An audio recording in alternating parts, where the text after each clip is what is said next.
Shalom and welcome to this week's Living Torah. If I look like I'm a little tired today, it's because I am.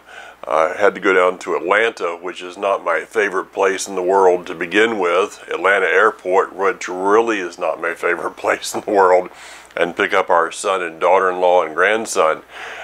Thing is, they say the government's back up and running, but they forgot to tell the customs agents in Atlanta because they had 6 airplanes coming in from other countries, and they only had 1 agent for all those people coming in. 2 hours in line. So yeah, so much for the government going again. It's I think it was almost, it might have been better when it wasn't going, but that's a political statement I won't get into.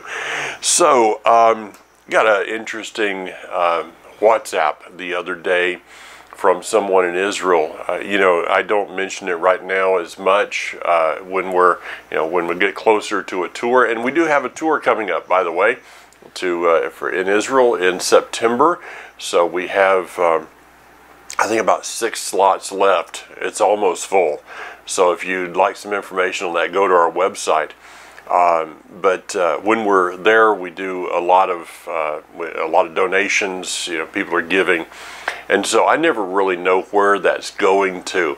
But I got an email just a few days ago, and I don't like to say things like this because it just, you know, has that wrong connotation, but I can't give all the details because I was asked not to. But we were able to do something very remarkable for the IDF. One of the I guess it was a company. Okay, I don't know how couldn't remember how big, but we were able to do something very, very special and touch a number of soldiers' lives. So I just got to leave it at that. But with that being said, thank you guys. For those of you that continue to donate to Israel, that's not forgotten about. It continues to go, and we do things all year long, actually. But that was just a special thing that happened. So, with that being said, I'm talking a little bit lower today because just a few feet from me is a sleeping 2-year-old, and if I wake him up, it's not going to be good. So he did great on the plane, but you know, you can imagine 14, I think it was 14, 15 hours on a plane. He came in and then had to stand in line for 2 hours to get through the customs, and then got in a car and we rode for 3 hours to get home. So by the time he got here, he was tired of sitting and I'm hoping he sleeps for a little bit longer today. We're going to go back to Philippians, and you know, this statement that is used as a doctrinal statement by many people. When we take scriptures and just use it kind of for our own desires, our own doctrinal statements to come up with a description of who we are or what we believe, we really leave a lot on the table. Scripture is not given to us so that we can come up with some church bylaws. Scripture is given to us in order that we may understand how we are to live. And that's what these verses are about. We talked about in verse 7 last week. Therefore Elohim raised him up to the highest place and gave him the name above every name. And he goes on in verse 8. And when he appeared as a human being, he humbled himself still more by becoming obedient even to death on a stake as a criminal.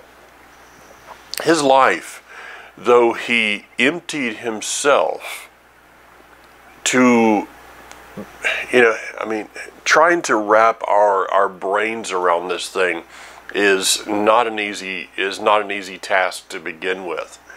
The greatest, most difficult job that has ever been done on this planet, in this universe, is to explain the unexplainable, to present the invisible Elohim. So, it says he is a spirit. For those that continue to say, the man upstairs, he's not a man that is upstairs. It's not like, my son is downstairs and he says, my dad upstairs. I'm up on the second floor of our house. That's not the equivalent at all. This desire that mankind has to somehow make the Creator into something that we can understand, the moment that you let go of that I don't have to understand all that he is I think the moment that we begin to further understand all that he is. And so he is spirit, the invisible Elohim that presented himself in a visible form on this earth so that we may understand him at least a little bit different level than we would have been able to without the presentation of Yeshua. So he emptied himself to become like us. But, for in our typical thought processes, we would think that if you empty yourself, then you lose yourself. But absolutely the opposite is true, that in emptying himself of himself, these are, kind of those phrases, by emptying himself of himself, he was then able to perform the purpose that he was intended. You and I need to do the same thing. When we empty ourselves of our own desires, then we are open to take up his desires. I've got the infamous Tigger cup here. The only way for me to fill this cup is for me to empty this cup. Think about that. If this cup is full of coffee and I decide that I want to drink a cup of tea, the only way for me to drink a cup of tea is to empty this cup of coffee. So it has to be emptied of one thing in order to receive something different. And for you and I, we must also empty ourselves of our own desires in order to find his desires. I can tell you from experience that when we do that, that's a good day in life. That we begin to empty ourselves of what we think that we want in order to pick up what we really want. Because it is a statement of truth that mankind living for himself will never be fulfilled. Because we do not know what our intended purpose was. So it's only when I lay down my purposes that I'm then able to pick up his purposes, which is, that's fulfillment. If you back to the tools, I've used these examples in the past. If a screwdriver and a pair of pliers are laying there in your toolbox, and the pair of pliers decides, I'm not real happy at this, I want to be a screwdriver. Well, pliers don't make real good screwdrivers. You might be able to get a screw out of something or put one in with a pair of pliers, but it's not going to work as well as the intended use if you were to use the pliers to be pliers. You and I need to find our intended use and then ask for his anointing to fill that use. And that is a life of fulfillment, of purpose. It's that verse of, delight yourself in him, he shall give you the desires of your heart. So it's not that it's a nothing life, but it's a life of absolute promotion, For it says that, therefore Elohim raised him up to the highest place and gave him the name above every name. Now I want to go to something that is one of those areas of Scripture that if we're not very careful here, we can get to a place that is not intended. I'll give an example. Over in Isaiah chapter 45, there's a verse, and this is going to sound a little out of where I'm going, but I'll bring it back in just a few moments. In Isaiah chapter 45, verse 11, it says, therefore, says Yud-Heh-Vav-Heh, the Holy One of Israel, his Maker, you ask for signs concerning my children, you give orders concerning my hands. Many translations would say it like this, command you, or command ye, in King James, command ye my hand, or command my hand. Now, there are those, especially in the kind of hyper-prosperity movement, that have put an exclamation point on the end of that. Command my hand. And so, basically what that says is that I am now to command the hand of Elohim upon this earth. There are people that actually walk in that. But you know, if we go back, and I think that David Stern did a good job of it, he says, he puts a question mark at the end of that statement. You give orders concerning the work of my hands? So it's not command my hand, but command my hand? It's the inflection. And we're not going to get that in, if you were to look at a Torah scroll, it's going to look the same. There's no punctuations at a scroll of Tanakh. There's no punctuations at the end of those verses. And so we must have put in the right inflections and put in the right punctuations, or we can find ourselves in some really interesting places. I remember a number of years ago actually listening, the first time that I actually came face to face with this verse was a teacher that was on Trinity Broadcasting Network. And this guy had taken this verse to an extreme. And I mean, he was going around just, you know, commanding the work of Elohim. And I was sitting there as a fairly young follower of Elohim. And it was like, that just does not, it just doesn't speak to me. And then I looked at the verse. I thought, well, you know, what if you put a question mark at the end instead of the exclamation mark? At that point, the whole thing started to make sense to me. And so we need to be very careful when we in areas that we go to here. And this is where I'm going with this. It says that, and when he appeared as a human being, he humbled himself still more, by becoming obedient even to death, death on the stake as a criminal. Therefore Elohim raised him up to the highest place and gave him a name above every name.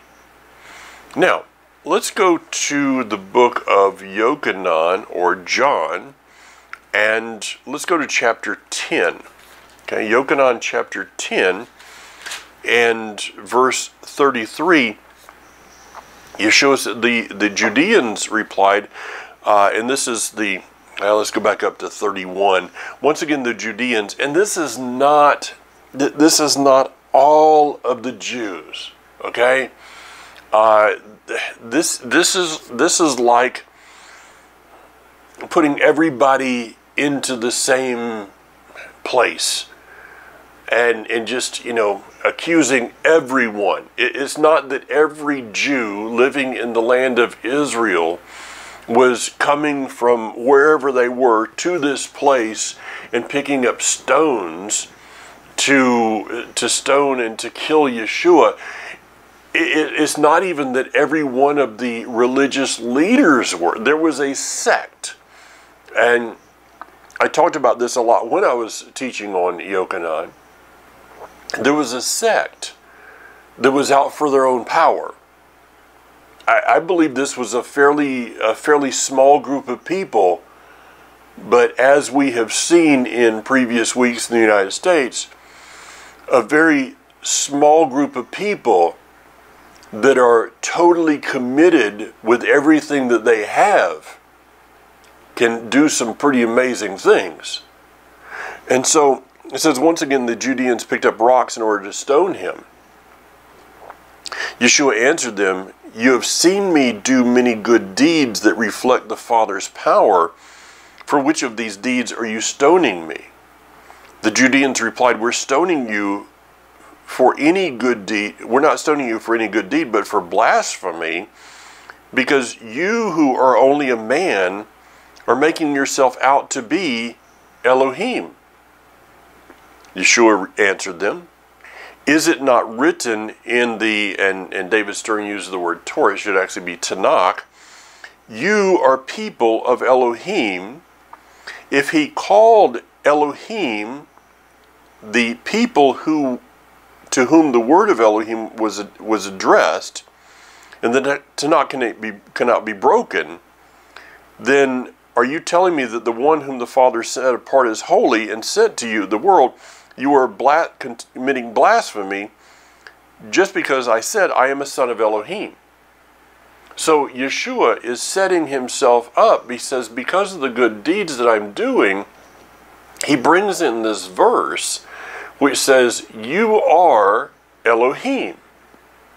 Now, this is not just speaking this verse, and let's go over to this verse. It's actually in Psalm 82.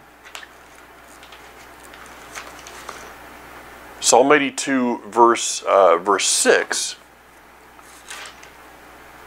If I can get there, one of those days. My decree is, you are Elohim, sons of the Most High, all of you. Nevertheless, you will die like mortals.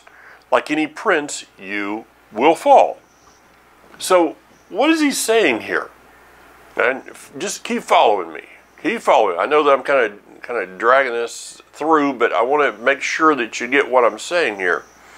That Yeshua is going back and quoting this verse that says that not only is he saying that he is Elohim, and he's saying you're trying to stone me for something that is written in the scriptures. They're trying to say that they're going to stone him because he's saying that he is as Elohim, and Yeshua's turning it around on them and saying, but the scriptures say that you are as Elohim. What does that mean? Where does that go? In order to understand this, we need to understand that Yeshua's purpose upon this earth was to declare the name and the work he was to be, though I believe that he was Elohim in the flesh. But his work, his purpose, was to show forth who Elohim is. And for you and I, what is our purpose? Is our purpose not the same as Yeshua's? He said, go into all the world and preach the gospel. He said over and over and over, I send you out. He said, I'm sending you out to do the Father's will. So, though he's a representative of the Father, he is the manifestation of the Father upon this earth.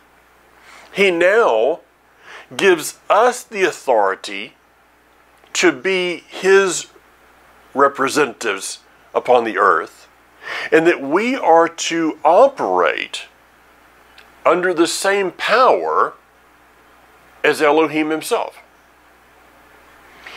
I quoted to a group this weekend, if the same Spirit that raised Yeshua from the dead dwell in you, he shall quicken your mortal body. Do we have a concept of that? I would say no. We really don't have the fullness of the concept. When Yeshua said, you are going to do greater works because I go to the Father. There's been arguments over what the word greater means. What a ridiculous argument that is. That people, I would not say we, but people would argue over what it means to do greater works when they're not doing the works to begin with. Now, I don't have a clue what that means. Raising somebody from the dead, healing blind eyes, those are, in my estimation, those are pretty great. But then he says, you're going to do greater than this. Well, is that greater in number? Well, maybe so. But let's argue about what the word greater means when we get to the standard in the first place. How would that be? So, with that being said, where are those works? I asked that question. I've been asking that question for 30 years now in my own life. Over 30 years now in my own life. Where are those works? Is it that he has changed? Oh, this is what, who was it that set up dispensational theology? Was it Calvin or I get all those guys mixed up occasionally.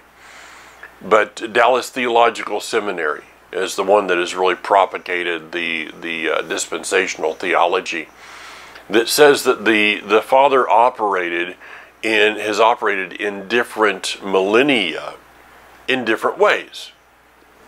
So he operated, the first millennia through, through Adam and through Eve and through Noah, and then, the next one, and then through Abraham, and the next one, and now he's, through the person of Yeshua, and now we have the dispensation of the Holy Spirit. And when John was on the Isle of Patmos, and he died, then the last, the miracles died with John. I can just imagine the line of people, hey, don't die yet, man, because, as soon as you're done, then I can't be healed. Where's the verse that says, I am the same yesterday and today and forever? Where's the verse that says in Malachi that I change not? He is the same Elohim in Genesis chapter 1 as he is in the end of Revelation in chapter 22. He's the same. It is man who has changed. And so, if we don't see miracles happening in our life, what do? Well, according to dispensational theology, you come up with a theology statement that excuses those miracles from your dispensation, from your lifetime. That means that, of course, the reason that there's not miracles happening, it couldn't possibly be my fault. It couldn't be something that I'm doing or not doing because I have no say-so in anything. I'm just here kind of the innocent bystander that was not born at the right time to see the miracles.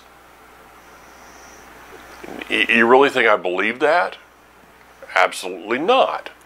So what's the problem here?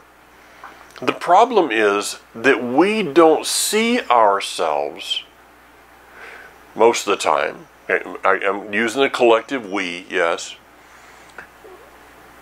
We do not see ourselves in the proper perspective of why we are here. And when we see ourselves in the proper perspective of why we are here, it may put us on a road to changing some things about our lives. And in the changing some things, we may see things around us change. Okay, so let's go back. That he emptied himself in order for him to be filled. We are to do the same. Yeshua never, that I can see, Yeshua never once commanded the hand of the Father, but instead became the hand of the Father. He did not consider himself, though he was equal with the Father, he did not consider himself on equal standing with the Father. That he was to be a vessel, that the Spirit could flow through. And we are to be the same thing. We are to be that empty vessel that he can flow through. But for what purpose? Why is it that the Father desires to flow through your vessel? If you don't have the answer for that one, then there's no way that you're ever going to be able to come to the place of understanding your purpose. Unless we understand why we're here and why he desires that Spirit to flow through us as a conduit. Okay, it's not like the coffee cup. Okay, it's not like this. He does not desire that we empty ourselves so that he can fill us back up, but I believe that his desire is to take the bottom off so that he can pour through. He has an unlimited supply.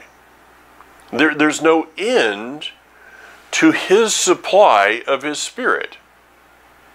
And so it's not that he's wanting to just fill us with his Spirit, but to fill us in such a way, or to flow through us to where it looks like we're full, but there's as much coming out the bottom as there is going into the top. That is the place that we start to understand a little bit about the greater. So, but let's go back. What is the purpose of all this? Exodus chapter 2. We're going to go through a lot of scriptures. You might want to write these down, look them up yourself later on. Exodus chapter 2 and verse 9.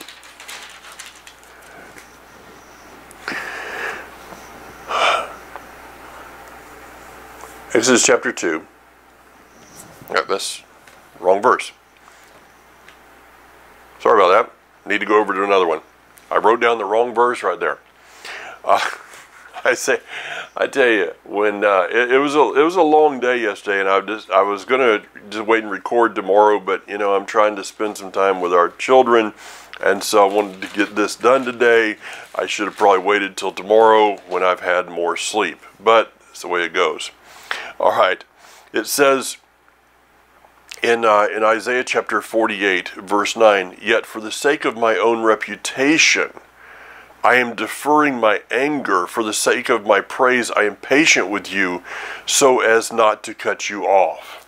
Okay, and there is a verse, I'm sorry I did write it down wrong in Exodus, a verse that talks about why he brought them out of Egypt. It wasn't for them, it was for him. And it goes to this, that I am doing these things in your life for the sake of my own reputation. Why was Yeshua anointed to do the work of the Father? It was for the reputation of his name. If we will find that literally everything that he has done in the history of mankind really is not about mankind. Everything that he has done is a spectacle to honor his name. If we would consider that this, going to Isaiah, in the fall of Lucifer, the one of Hasatan, the adversary, the demonic forces that chose to rebel in that day. 1/3 of the angels rebelled and are now the demonic forces. So, what is earth all about? Question of the ages. What is earth all about? What are you all about? It is all about us becoming a spectacle of the favor, of the goodness, of the covenant, of the word, the unbreakable word of Elohim. And that our place is, it says, you are to be as Elohim. We are to take on his image in such a way that we become that image upon this earth that brings glory and honor and truth to his name. I hope you're getting this, because if we do get this, then it takes us to a whole new level in life. Let's go through some other scriptures. In Psalm 23. Psalm 23, verse 3. Okay, he leads me by quiet waters. He restores my inner person. He guides me in the right cycles for the sake of his own name. Why is he guiding us along the way? What is he doing? He is uplifting his name. I mean, when you hear me say a quote from a friend of mine years ago that life is not about you, life is about him, that literally takes on a whole new meaning, that my life is not about me, but my life is about the sanctification, the setting apart of his name. So my life and my lifestyle should be in accordance with his word in order to sanctify, bring honor, glory, and a reputation to his name. And you and I are in his image, created in his image for that purpose. So to say that we are as Elohim, or as that verse says in Psalms, you are as Elohim. Okay? You are Elohim with a small e. You are a representative of him. Folks, when we get this, it is a transformation of our very lives. Psalm 25, verse 11. For the sake of your name, Yahweh, forgive my wickedness, great though it is. Why does he forgive? Why does he forgive us? Because we're worthy of it? Maybe you. Why is it that he has forgiven me of my wickedness? It really wasn't about me. Wow, I mean, how humbling is that? We won't ever, people want things to be about themselves, when in fact nothing's about ourselves. It's all about him. Forgive me for your name's sake. In forgiving me, it is sanctifying his name. How is that? Because he has said, if you will make teshuvah, if you will repent, then I will forgive. And so to consider that he is forgiving me in order that he may be proven true. So when we go before him and ask forgiveness, and then we do not accept that forgiveness, what are we doing? We are keeping honor away from his name. My receiving his forgiveness for my wickedness, as David Stern puts it, my forgiveness, my receiving his forgiveness is about me allowing honor to be given to his name. Psalm 31. This is, I mean, I don't know about you. I like this. Psalm 31. Okay. In you, Yahweh, I take refuge. Let me never be put to shame. In your justice, save me. Turn your ear toward me. Come quickly to my rescue. Be for me a rock of strength, a fortress to keep me safe. Since you are my rock and fortress, lead me and guide me for your name's sake. Even the very fact that he is directing our lives, that when I see, when I experience, as I have so many more times than okay, here's a crazy statement. He has led me more times than I'm worthy. See, it's not about his guidance in my life is not about me being worthy or not of it. His guidance in my life is about his namesake. I am to be. Hang on to whatever you have to hang on to right there. Understand this one. Get this one. That my life, your life, is to be a spectacle to the heavenly and earthly realm of his name. Yeah. Okay. Joshua. I'll go back a little bit. Let's go to Joshua chapter 7. Joshua 7 verse 9. For when the Canaanite and the other people living in the land hear about it, they will surround us and wipe us off the face of the earth. What will you do then to save the honor of your name? Go back and read the context of Joshua and the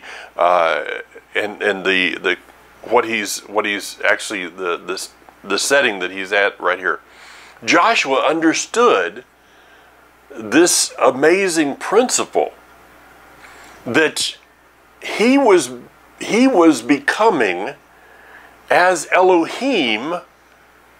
He had taken, Moshe had gone before, let's go back to Exodus, Moshe had gone before the Pharaoh and had done works in the name of Elohim for the sanctity of the name of Elohim, of Yahweh.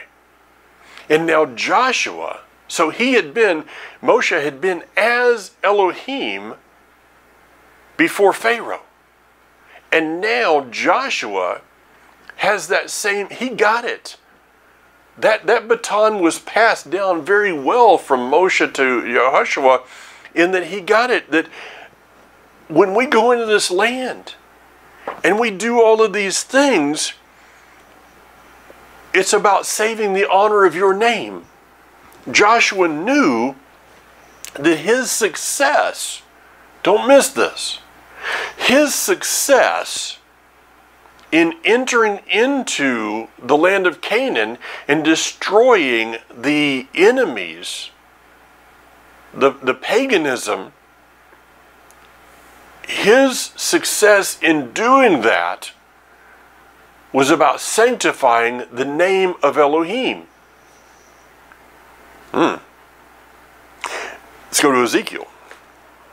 Ezekiel chapter 20.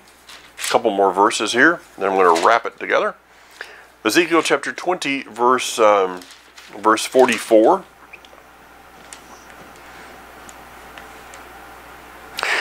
You will know that I am Yahweh when I have dealt with you in a manner that preserves my reputation. And not according to your evil ways and corrupt actions, house of Israel, says Yahweh Elohim. Preserves his reputation. You and I are about sanctifying his name, honoring his name, bringing honor to his name, and we are about preserving the reputation of his name. We have a whole book that is written here about his name, about the reputation of his name. And you and I today, what are we doing? Are we preserving that reputation or trampling on that reputation? Let's go to Ezekiel chapter 39. Ezekiel 39, we're going to go to verse 25. One more page here. Therefore, Yahweh Elohim says, now I will restore the fortunes of Yaakov and have compassion on the whole house of Israel. I will be jealous, for my name is holy. Or for my holy name. Why is it that he is doing this work in our lives today? Why has he set us apart? He has done so in order to sanctify his name. The house of Israel is being brought together for this purpose. Let me go back and read that verse again. 39 verse 25. I will restore the fortunes of Yaakov. That's the whole house of Israel. And again he says, and have compassion on the whole house of Israel. I will be jealous or zealous for my name's sake. See, he did not bring us into this walk just so that we could be so smart as to, tell people whether mushrooms are kosher or not. That's not the purpose. Now, that may be part of the, I use mushrooms are kosher because it's one of those arguments people get into. He did not bring us into this walk so we could argue Saturday or Sunday.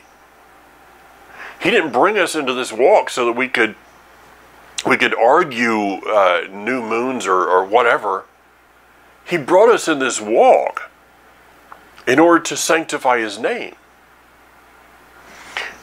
Consider it this way.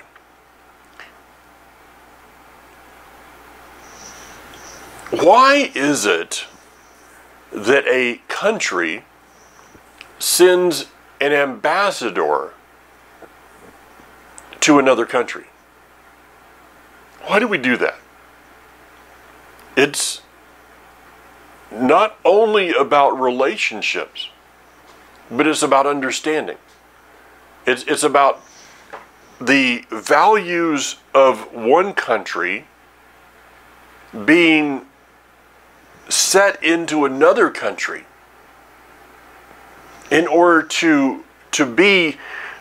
So when we establish, when the United States establishes an embassy in another country, that embassy is actually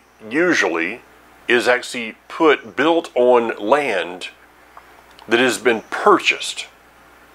And it is considered to be the property of that country that the embassy is placed on. Okay, so if America goes to Brazil and establishes an embassy in Brazil and purchases that land, builds that embassy, and you're an American citizen that happens to be in Brazil and something happens to you, you can enter into that embassy and you are now standing on American soil.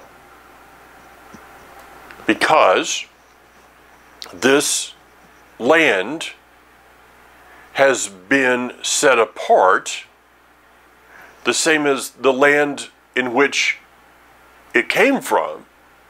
This land is set apart to be an example of the life in that country that it came from. So when an ambassador is sent to an embassy in another country, he operates in the same power. Let's go to the United States. When an ambassador goes to another country and is appointed by President Trump, he actually goes to that other country with the same power as President Trump. And when that ambassador hires employees, they operate within that country in the power of the ambassador of the country, who is operating in the power of the president of the country that sent them. There, ladies and gentlemen, lies a picture that Yud-He-Vav-He himself, from the heavenly realm, has set up an embassy in this earthly realm. And that that Yeshua is the ambassador of the heavenly realm into the earthly realm. And you and I, as followers of Yeshua, are to be the representatives of the ambassador of the heavenly realm on the earthly realm. How good of an ambassador are we being? See, if those employees of the ambassador go out to a bar one night and are falling down drunk in the streets, what is that? That is not a reflection only upon them, but is a reflection upon the ambassador, which is a reflection upon the president and the country that he represents. So you and I, as followers of the ambassador who is sent by the Creator, you and I, our actions do not reflect only us. Our actions reflect Him. Our actions reflect the realm in which He is seeking to establish upon this earth. So when we pray, your kingdom come, your will be done on earth as it is in the heavenly realm, that is not just for something for Him to do. That is that is a prayer that we should be praying, which kind of goes like this: make my life worthy of the call, because my life is the representation in the earthly realm of what is in the heavenly realm. So everything in our life, everything that we do in our life, we are representing the heavenly realm. And in representing the heavenly realm, we are representing the one who is the heavenly realm. We are representing His name. Okay.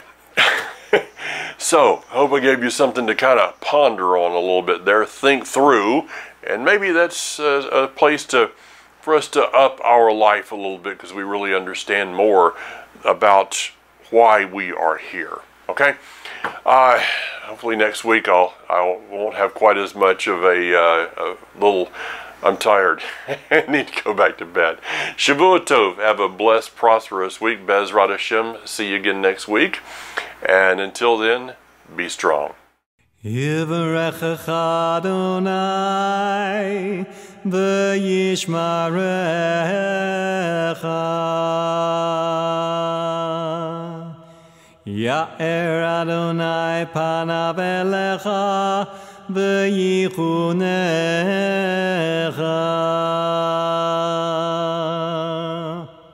Yisa Adonai panav elecha